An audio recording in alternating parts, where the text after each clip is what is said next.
So baby, Yeah. why is it that so many people can drain your energy?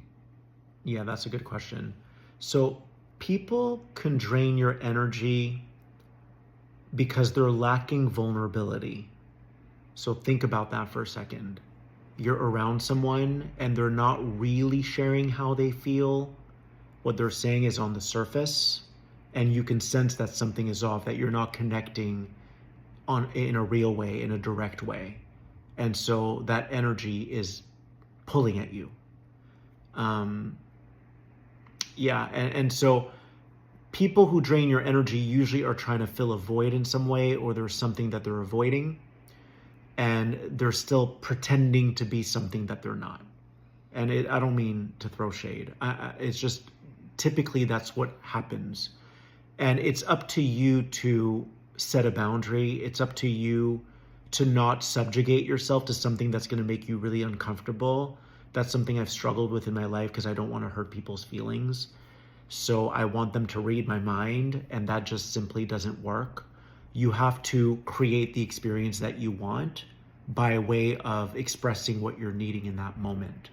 So it might be something like, hey, I'm going to be quiet today, or hey, I'm just, or you could just get real with them. It's up to you. There's no right way to go about it, but the most important piece is that you be true to yourself. Otherwise, that person will take your energy because you're allowing it.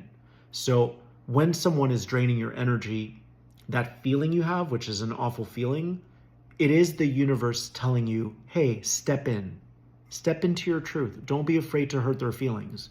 You're honoring yourself, and you're actually doing what's best for them too, because maybe they're used to being inauthentic in their workspace or in their family or in their friend circle, and maybe you're showing them a new way to be. You're giving them permission to just let their guard down and be themselves. Is there anything you want to add? Yeah, I was just going to say that Yeah. I've found myself saying, let's just be here with each other. Yeah. Let's just be here right now. Yeah. Yeah. So what would you say to someone who's struggling with, let's say they're setting a boundary with someone, but that person keeps violating their boundaries? Yeah. So they're not listening to them. Well, that's where I feel like I just remove myself from the situation.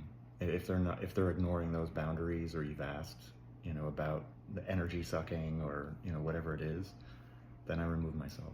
Mm-hmm. I can't keep doing that to myself. Mm-hmm. Okay, because a lot of people are in that situation. They're in dysfunctional homes or in dysfunctional relationships. So you would remove yourself. Yeah. I mean, in that moment, I would remove myself. And then if I have to have a conversation again, and just, this is the pattern. This is what's been happening. So what would you say to people who feel like that's not loving, that you shouldn't give up on people and you have to stick it out and keep taking it? What would you say to those people?